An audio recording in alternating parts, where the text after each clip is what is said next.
A veces parece que Dios no responde nuestras oraciones. ¿Cuántas veces hemos ido a clamar, a llorar, y allí de rodillas, con lágrimas en los ojos, hemos hecho a Dios un pedido? ¿Por qué a veces no sentimos sus respuestas? ¿Por qué a veces sabemos de que Dios prefiere quedar en silencio antes que responder? Allí al escribir dice, pastor, yo deseo ser fiel a Dios, deseo servir a Dios. Yo siempre digo lo siguiente: todos los seres humanos deseamos cosas buenas, pero los deseos no cambian las cosas. Las decisiones cambian las cosas. Un deseo queda simplemente en deseo, a menos que tomes una decisión para un cambio en tu vida. Los deseos no salvan, las decisiones salvan. Hoy vamos a hablar de un asunto muy importante, porque tiene que ver con oración, con deseo y con decisión. ¿Y por qué te digo esto? Porque cada vez que el ser humano quiere tomar una decisión a favor de Dios, siempre hay una fuerza que se opone para desanimarle de aquella grande decisión. El enemigo siempre ha querido interponerse en los planes de Dios y en las decisiones de los seres humanos. Una vez más, bienvenido y felicito la decisión que tú has tomado de ser fiel a Dios. Bienvenidos también, queridos amigos, gracias porque semana a semana juntos aprendemos y aquí la Biblia nos muestra a todos, sin excepción, ¿verdad?, qué debemos cambiar, cuál es el rumbo de que nuestra vida debe tener, qué decisiones deberíamos tomar. Hoy vamos a hablar acerca de una visión muy importante: Daniel en el río Tigris. Recordarles solamente que Daniel, a estas alturas, cuando él está escribiendo ya el capítulo 10, ya tiene 90 años de edad. Está en la parte final de su vida. Toda su vida fue fiel a Dios. Y la fidelidad, ¿por dónde comienza? Por una decisión. Yo comencé hoy el programa diciendo, los deseos no cambian las cosas. Todo el mundo desea, pero solo alcanzan aquellos que deciden. Y esto aplíquenlo para cualquier área de la vida. Tú puedes desear ser un buen esposo, una buena esposa, desear ser un buen hijo, desear ser un buen cristiano, pero el deseo no cambia, a menos que tomes una decisión firme. Y esa decisión siempre tiene un comienzo. Y hoy queremos tomar una decisión a favor de Jesús, a través de esta profecía de Daniel capítulo 10. Y por eso, para poder leer este capítulo, como siempre, vamos a orar para que Dios pueda guiarnos en el estudio de su palabra. Acompáñanos. Querido Dios, gracias porque hoy tenemos libertad de abrir tu palabra y de poder encontrar en ella el tesoro que nuestra vida necesita. Danos la valentía de tomar decisiones acertadas. Danos tu poder, tu Santo Espíritu, para comprender tu palabra. Ayúdanos a dejar a un lado la incredulidad, la indiferencia. Ayúdanos a dejar a un lado aquellas cosas que nos impiden estar cerca de Jesús. Toma nuestra vida, muéstranos el camino. Que tu Santo Espíritu una vez más nos hable a través de tu palabra, en el nombre de Jesús. Amén. Daniel capítulo 10. Haciendo un breve repaso del capítulo anterior, en Daniel capítulo 8 resolvimos la profecía más larga de toda la Biblia. 2300 tardes y mañanas. Las 2300 tardes y mañanas comenzaron con un decreto para restaurar Jerusalén en el año 457.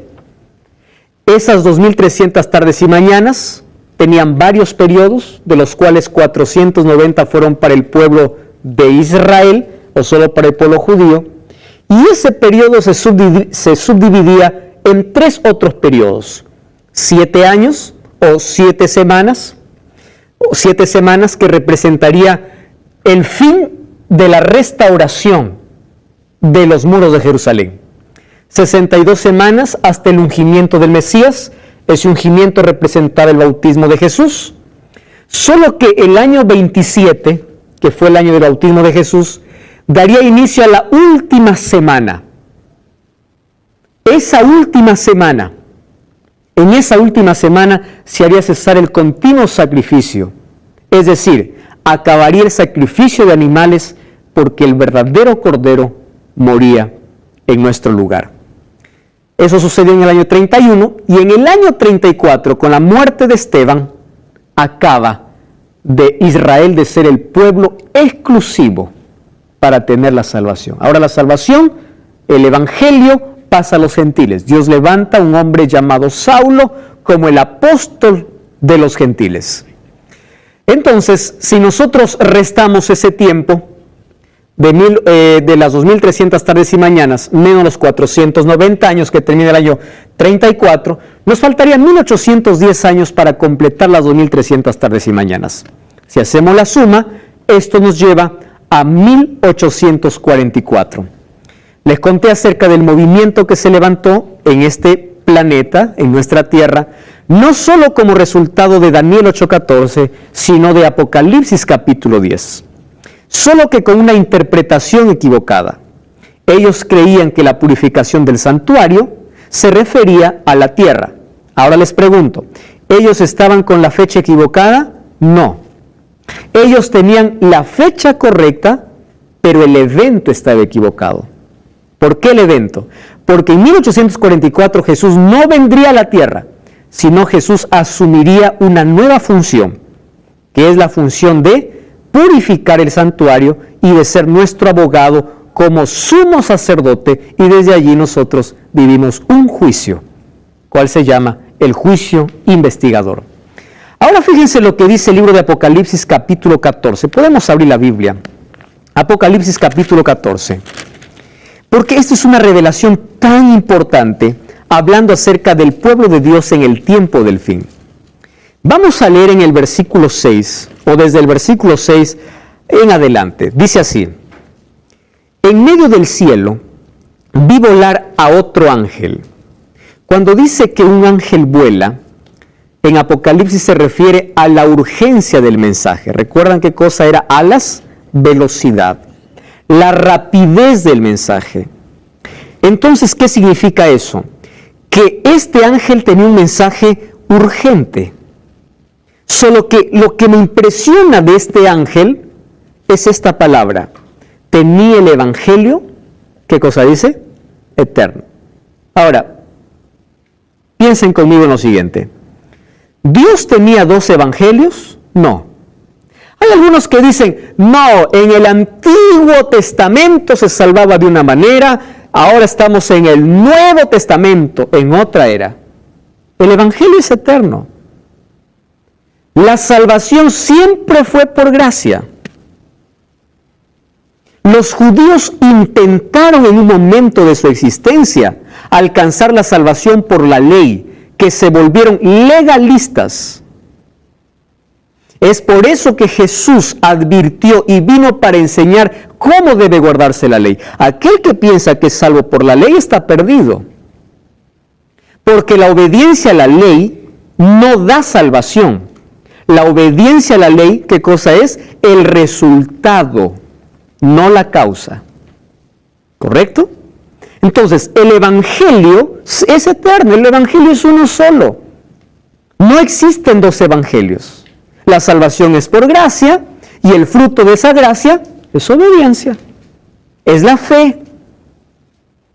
Efesios 2:8 dice, porque por gracia sois salvos por medio de la fe. ¿Qué significa eso? ¿Qué significa fe? Ah, no, pastor, fe es creer en Dios. ¿Están de acuerdo con eso, sí o no? Santiago 2:19 dice, el diablo también cree y tiembla. Quiere decir que el diablo se salva. La fe va más allá de una creencia. Porque si la fe solamente fuera decir, yo creo que Dios existe, Santiago 2:19 dice, el diablo también cree. La fe me lleva a más allá de creer. La fe me lleva a una confianza absoluta en la Biblia.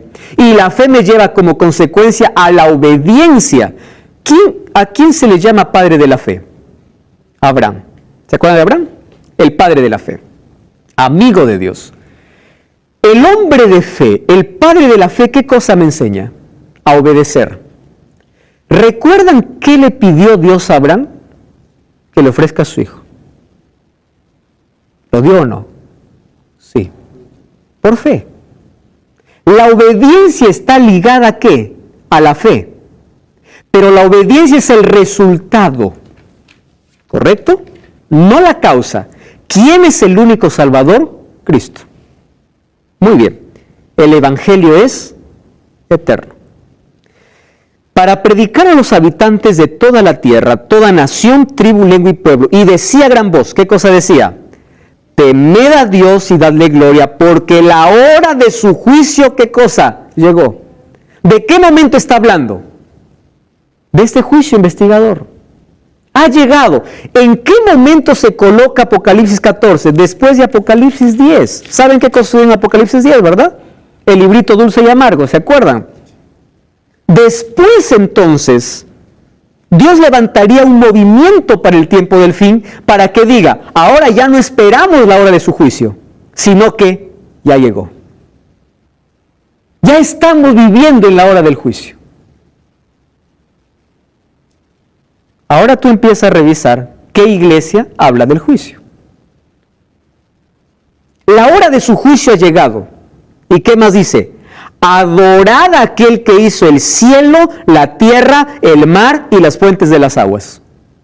¿No les hace recordar este texto a otro? Vamos a Éxodo capítulo 20, sin perder Apocalipsis 14. Éxodo capítulo 20, versículo 8.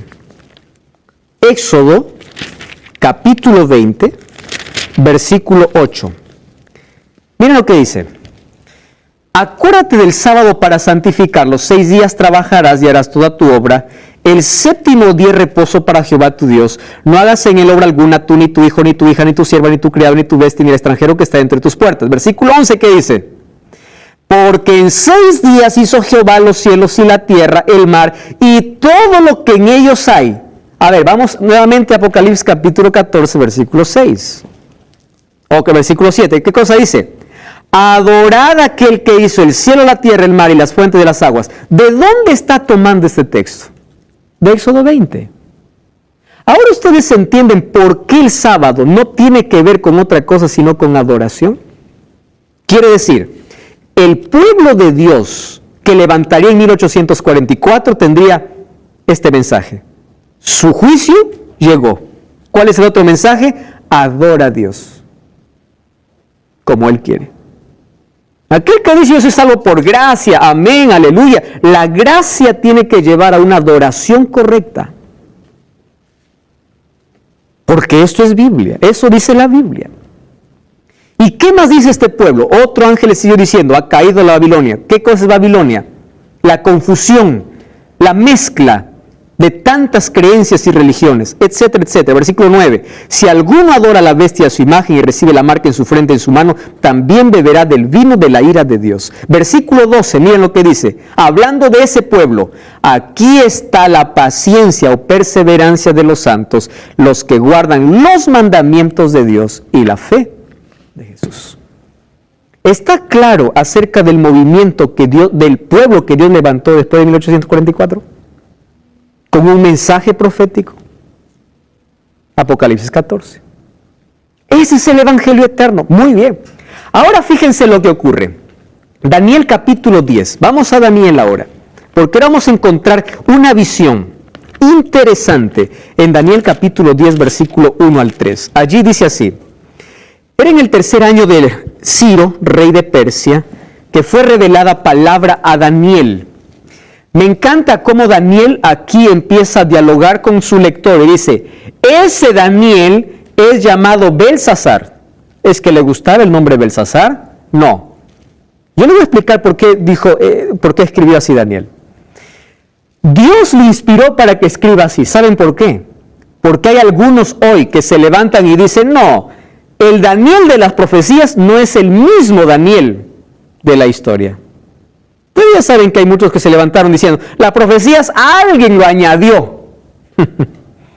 Daniel no pudo escribir eso.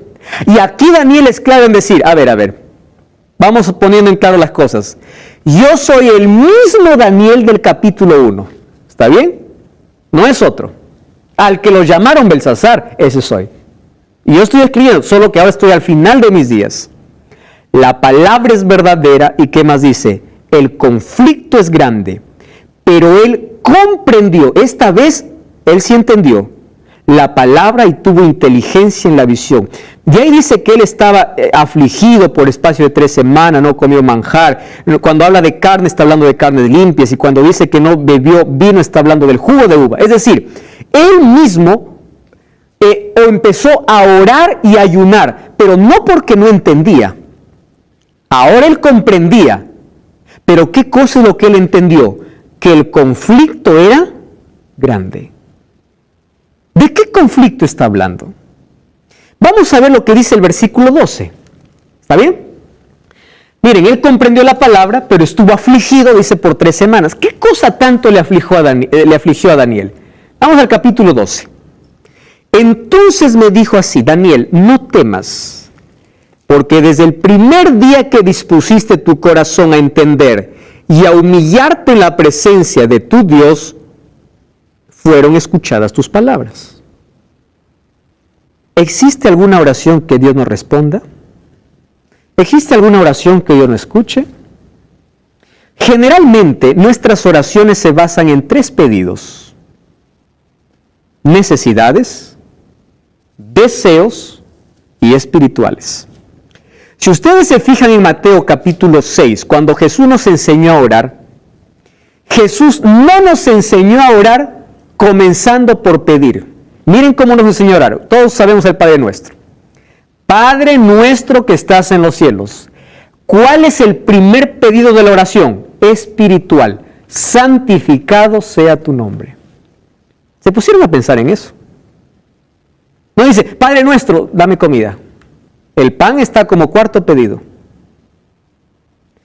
Quiere decir que el nombre de Dios no es santo. ¿Por qué dice santificado sea tu nombre? Si su nombre ya es santo.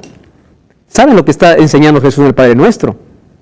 Que tu nombre sea santificado en mi vida, porque yo te represento. Es decir, el primer pedido es espiritual. Ayúdame a ser un cristiano verdadero. Y de allí recién vienen las necesidades y todo lo que nosotros podemos pedir. Ahora, eso no significa que Dios no escuche un grito desesperado de una emergencia. Claro que lo escucha, porque Él ya sabe y solo está necesitando o está queriendo que tú le pidas ayuda y Dios te va a ayudar.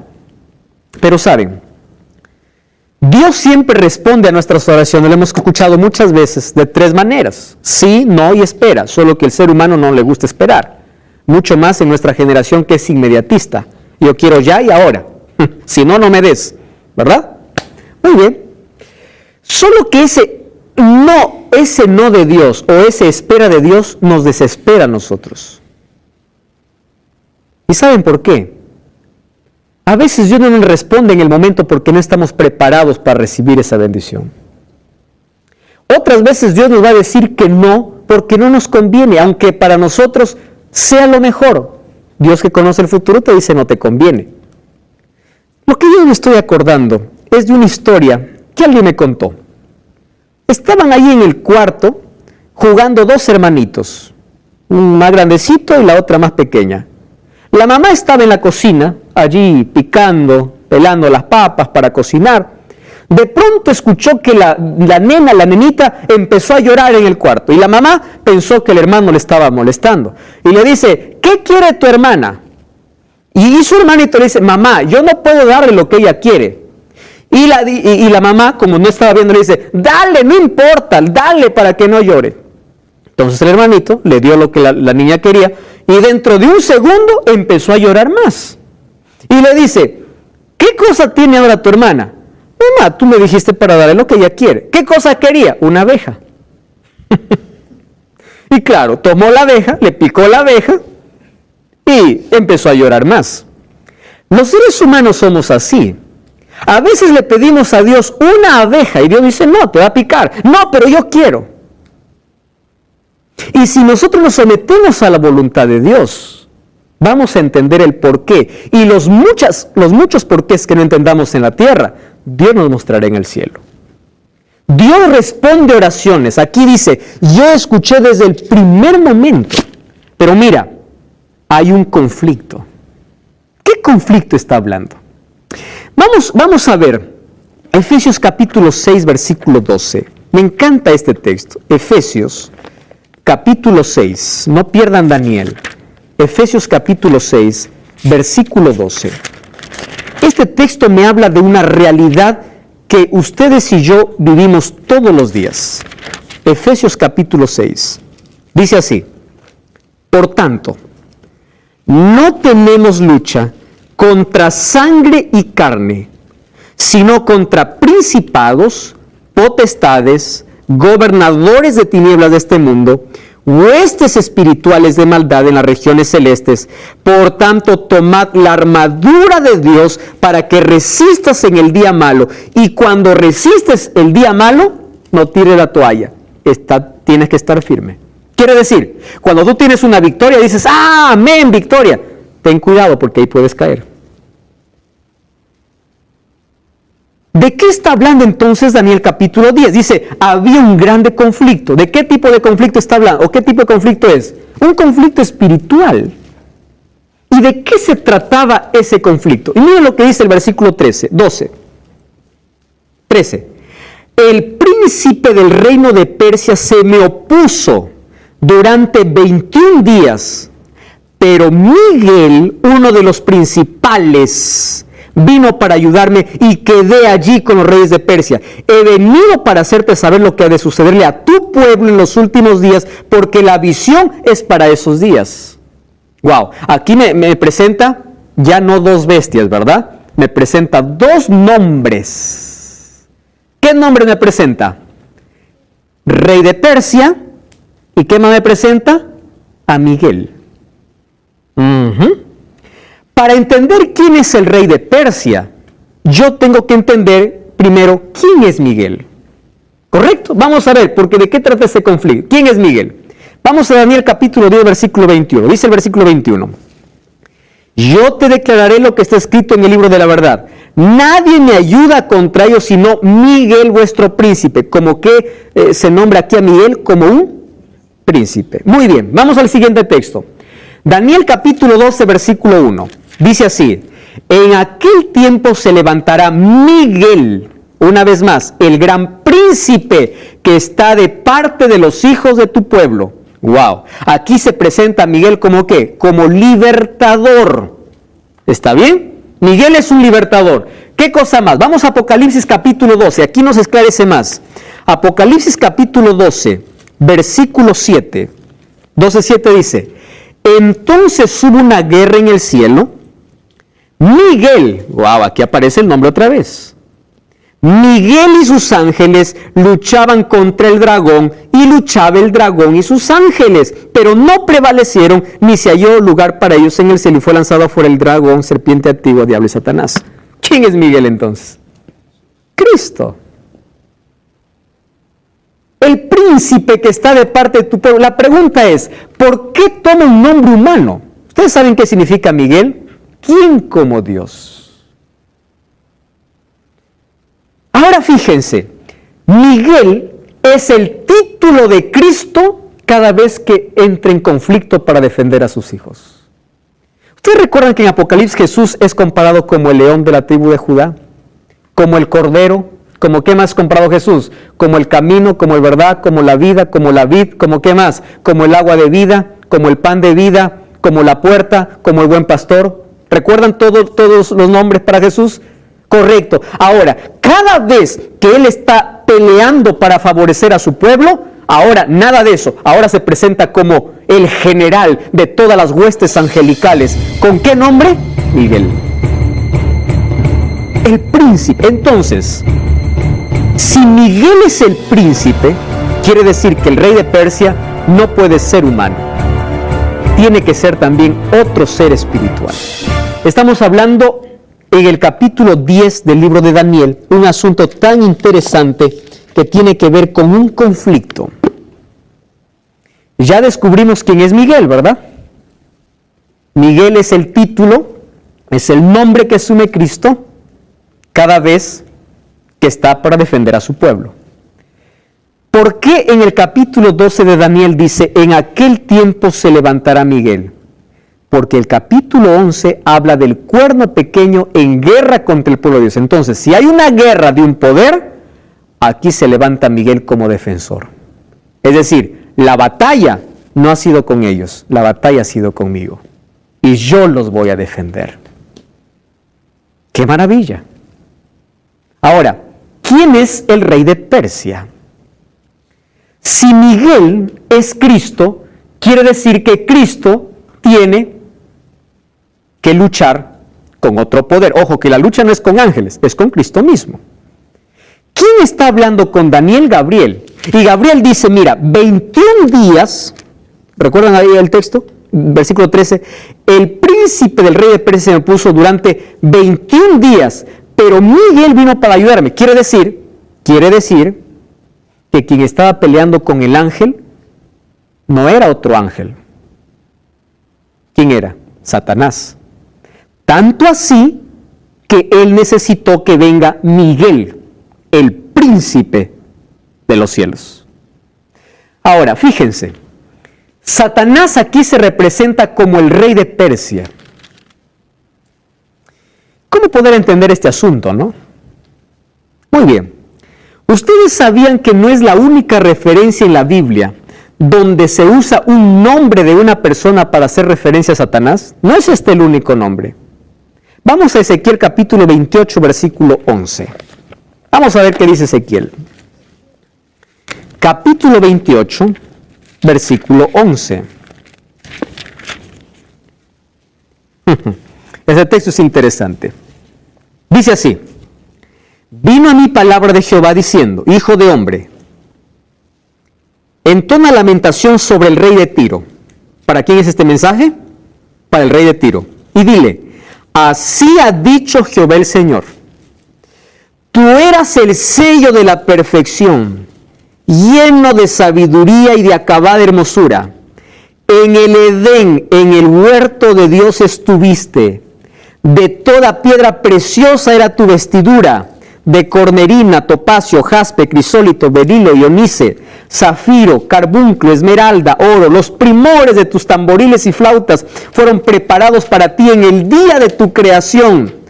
Tú, querubín protector, yo te puse en el santo monte de Dios. Yo pregunto, ¿Tiro estuvo en el santo monte de Dios? Tiro fue vestido con todo lo que está mencionando aquí. Tiro existía cuando estaba creando allí en el Edén, o antes de la creación del Edén. Claro que no. Pero toma el nombre del rey Tiro para hablar ¿de quién? De Satanás. De la caída de este querubín. De paso, Tiro nunca fue un querubín. Tú, querubín protector. Entonces, aquí está solo tomando el título del rey de Persia. ¿Por qué? Porque Daniel está viviendo en esos días. Para decir, para hacerle entender un conflicto espiritual, ya no un conflicto político, sino un conflicto espiritual. Ahora, ¿cuál era el problema? Yo les comenté en un capítulo anterior que Jerusalén tuvo 3 invasiones por Nabucodonosor, rey de Babilonia. Daniel fue llevado en el año 605, pero en el año 597, una vez más, regresa Nabucodonosor, ya no para conquistar, ha conquistado Babilonia, para llevar más cautivos y para destruir. Solo que en el año 586, ¿sabe qué cosa hace? Destruyen el templo. ¿Qué templo? De Salomón. El glorioso templo. Los judíos, al ver que venía la invasión, ellos escondieron el arca. ¿Recuerdan el arca dónde estaba? En el lugar santísimo. Lo escondieron. Y cuando fue destruido el templo, el arca estaba escondida. Porque era su adoración a Dios. A través de ellos adoraban a Dios. Ahora, fíjense una cosa. La ciudad de Jerusalén estaba en ruinas. ¿Se acuerdan la profecía de los 2300 tardes y mañanas? ¿Por qué necesitaba ser reconstruido los muros y la ciudad de Jerusalén? Porque estaba en ruinas. Fue destruida por completo. Muy bien. ¿Qué sucedió entonces con Daniel? Daniel empezó a estudiar la profecía. ¿Recuerdan ustedes que solamente 70 años ellos debían estar allá? En Babilonia. Y Daniel empezó allí a hablar con Dios y le dice, Señor, ya son 70 años. Muy bien. Mientras Babilonia era imperio, la profecía estaba que el pueblo de Israel iba a ser cautivo. Pero ahora ya no estaba Babilonia. ¿Quién estaba? Estaba Ciro. Y Ciro conquistó Babilonia un 12 de octubre del año 539. Correcto. Ahora, ¿qué sucedió con Ciro? Aquí viene el conflicto. Ciro tenía que dar una orden que todos los judíos regresen ¿a dónde? A Jerusalén. Así estaba profetizado y así se cumplió. Quien dio la orden para regresar, ¿quién fue? Fue Ciro. Pero también Ciro debía dar la orden ¿para qué? Para reconstruir a Jerusalén, porque estaba destruida. Y aquí viene la lucha, ese conflicto grande al cual Daniel se refiere. ¿Y saben cuál era el conflicto? Cada vez que quería dar una orden, alguien se lo impedía. Es por eso que demoró. Recuerdan ustedes, después de 3 órdenes se reconstruyó el muro de Jerusalén con Artajerjes en el año 457. Ahora, ¿quién impedía esa orden? El diablo. ¿Por qué impedía el diablo esa orden? ¿Porque no quería que regresen? No. Miren, ve. Porque Satanás sabía que si los israelitas regresaban a Jerusalén, ¿qué cosa era lo primero que tenían que hacer? Tenían que reconstruir, ¿qué cosa? Su templo. Porque Jerusalén el templo era la vida de todo judío, era el centro de adoración. Un judío no podía vivir allí sin su templo. Entonces, el miedo de Satanás, y por qué siempre se oponía, era de que cuando se reconstruye el templo de Jerusalén, ¿qué cosa pasaría? Las profecías se cumplirían fielmente y Cristo vendría. Y el diablo quería impedir que Cristo viniese. Entonces, la lucha no es militar, la lucha es en la mente. ¿De quién? De Ciro. En la mente de todos aquellos que querían dar una orden para reconstruir Jerusalén. Y ustedes saben que en Daniel capítulo 9, versículo 23 dice, el muro será edificado en tiempos angustiosos. ¿Qué significa eso? Hubo tanto problema para levantar muros, para reconstruir el templo. Hubo tanto problema. ¿Por qué había problema? Los samaritanos allí se metieron. Cuando dijeron, vamos a ayudarle, los judíos dijeron, no, ustedes no pueden ayudarnos porque son idólatras. Ellos ahora se interpusieron, fueron a mal informar al rey. Es decir, el diablo usaba a todos para no reconstruir el templo. ¿Por qué? Porque sabía que en ese templo que iba a construir, ¿quién iba a estar? Cristo. Entonces, el diablo quería ¿qué cosa? Frustrar los planes de Dios. Ese es el conflicto que se vive en nuestra mente. Ese es el conflicto que nosotros vivimos todos los días.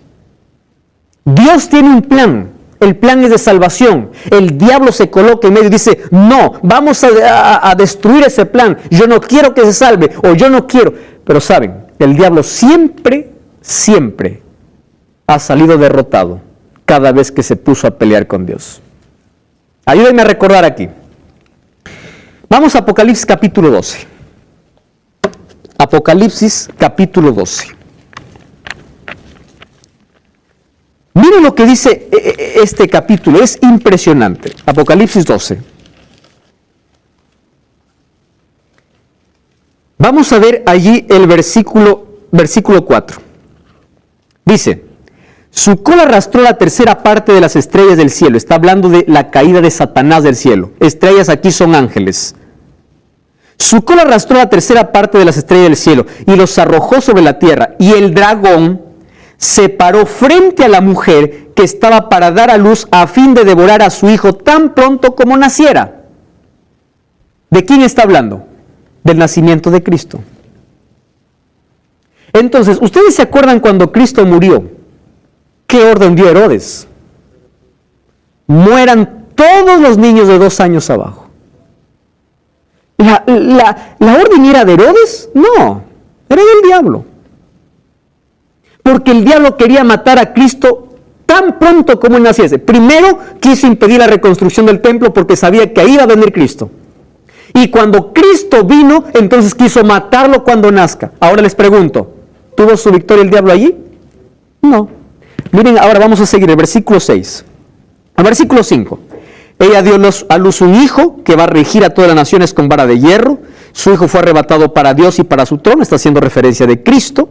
La mujer huyó al desierto, donde tenía un lugar preparado por Dios para ser sustentada allí por 1260 años. ¿Se acuerdan ustedes a qué representa mujer en la Biblia? En la profecía, iglesia. ¿Cuánto tiempo fue perseguida? Ahí está, 1260 años. Ahora escuchen, ¿eh? ¿Cuál era la idea del diablo? La idea del diablo era, si ya no pudo destruir a Cristo, voy a destruir a su pueblo. Antes, ¿ustedes se acuerdan que cuando Cristo murió, Satanás también quiso impedir su resurrección? Es por eso que mandó ¿cuántos soldados ahí a la puerta del sepulcro para impedir que Jesús resucitase? Es decir, el diablo siempre quiso frustrar los planes de Dios. Muy bien. ¿Cuál era la idea del diablo? Destruir a todos los cristianos. Dijo, los voy a matar. Correcto. ¿Los logró matar? No. Tertuliano decía lo siguiente.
Mientras más cristianos morían, más cristianos se levantaban. Porque la sangre de ellos era como semilla.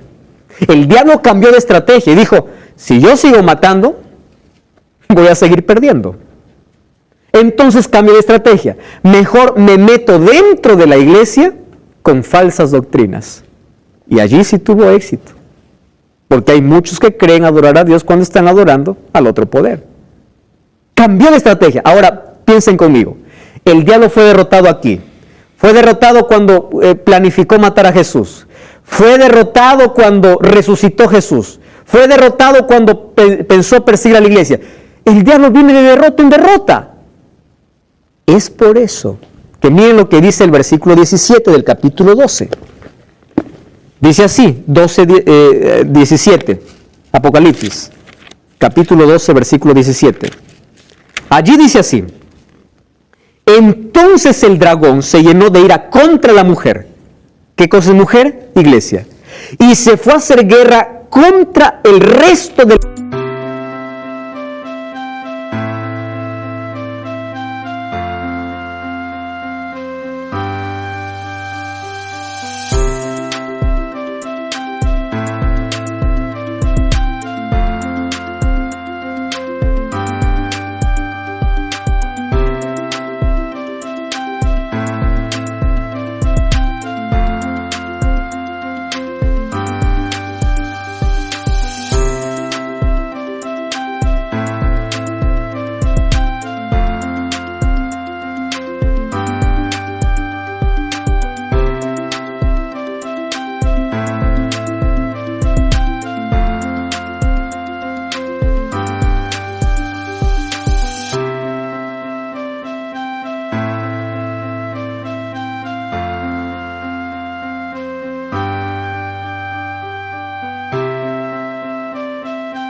la descendencia. ¿Qué significa resto, remanente?